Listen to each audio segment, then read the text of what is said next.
I'm Peter Maddison, and in this series with ArchiPro, I'm talking to homeowners about the lessons they learned and the things they wish they'd known in order to guide you through the commencement of your own project. Today, we're at this Federation Charmer, and I'm about to speak to homeowner Chloe, who has filled her house with big personality. Hey Chloe, Hi. Thanks so much for having us here. Your house is awesome. Thank you so much. Can you tell me a little about how this came to be? Sure. Well, it's a family home. I live here with my husband and our 5 children, 2 dogs. 5 children? 5 children. That's what I thought you said. Yeah, 5 children. And we were looking for a property in the area, and this one came around. It was a duplex, and we converted it to a single family home. Wow, what a job. Chloe, can you tell me about your favourite parts of the house? It would have to be the windows. I had a lot of fun with the windows, just really playing into the arches. All of the windows and all of the doors are reclaimed, so they're antique. The windows in the dining room are from Egypt, for example. It's a good story, isn't it, to live with? Story, yeah, for sure. And I really wanted to bring a sense of play and a sense of character into this house, which was quite boxy when we bought it. So Chloe, is this your first renovation? It is not. It is my 4th. 4th? Yes. Yeah. I absolutely love it. Where's all this interest come from? Honestly, I'm a toy designer, so I've only been designing homes for my family. So all of them are unique, and we try to design to the era in which the house was built. Just from standing here, I'm looking around going, there's a lot of personality in here. Thank you. A lot of fun. Thank you for noticing that. And so quick too, 4 months to do this renovation. That's extraordinary. Look, I think we planned. We were very organised from the time that we purchased till when we settled. We knew what we wanted to do, and we managed to do it all with a complying development certificate, which definitely sped things up. What are your considerations when you're organising your thoughts for the vision for this project? We have a certain aesthetic, but we will always try and design to the era in which the house was built.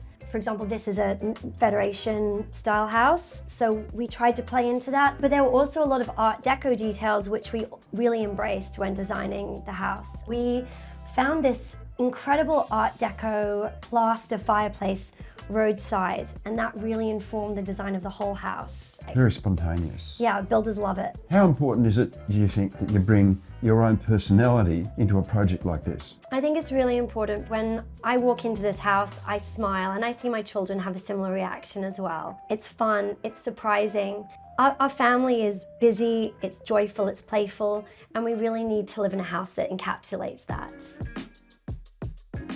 As an architect, I've seen firsthand the importance of engaging with professionals to ensure a smooth and enjoyable process. For this series, I got to speak to leading professionals. And for this episode, we hear from Jillian Dinkel, interior designer, to get her take on curating a vision. I'm Jillian Dinkel, I'm an interior designer. I think ensuring bringing your personality into your design vision really comes back to refining that vision. So that can be curating images together from ArchiPro, Pinterest, magazines, anywhere where you find things that really inspire you and feelings that you want to invoke in your home when you're putting your vision together. It's okay to start anywhere when you're unsure of the end goal of your home vision. Sometimes it can be something very small, such as knowing that you love to host holidays with families or getting into the functional aspect of things. When you're creating a vision in a period home, there are a few more constraints than in a new build. There's already a story and a narrative that exists in the home itself. My philosophy is to really work with the existing architecture, keeping those period details intact and restoring items that may have gone missing over the years or in subsequent renovations. One thing that comes up a lot when working with clients is the passage of time.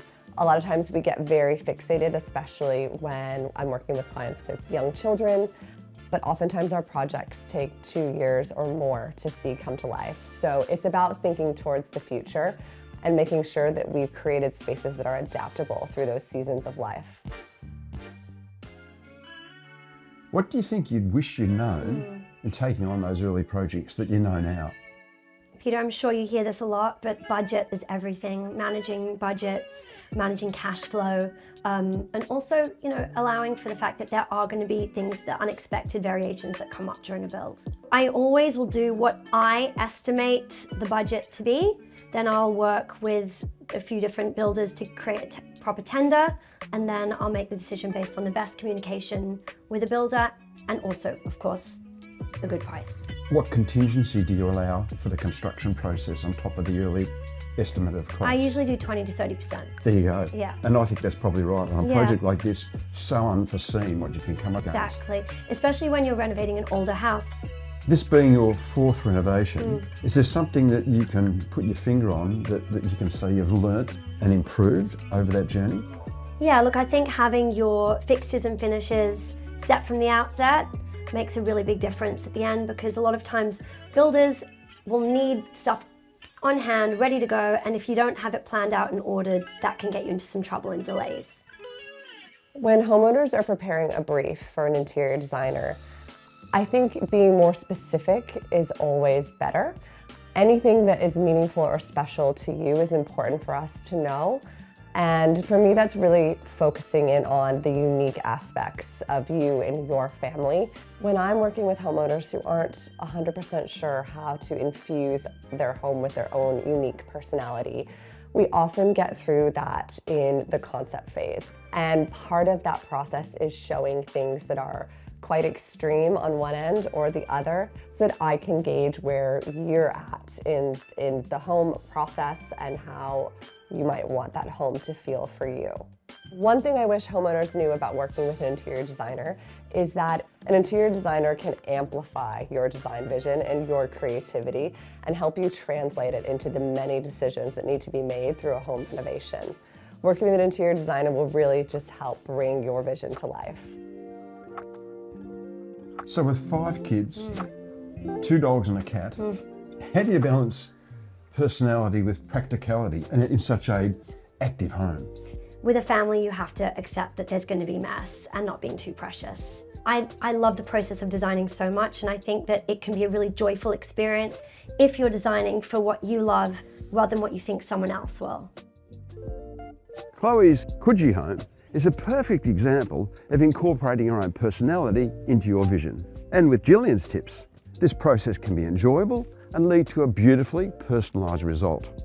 To learn more about curating your own vision, ArchiPro have a downloadable guide of tips, templates and tools filled with material that homeowners wish they'd known. Download it from the ArchiPro website or the links below.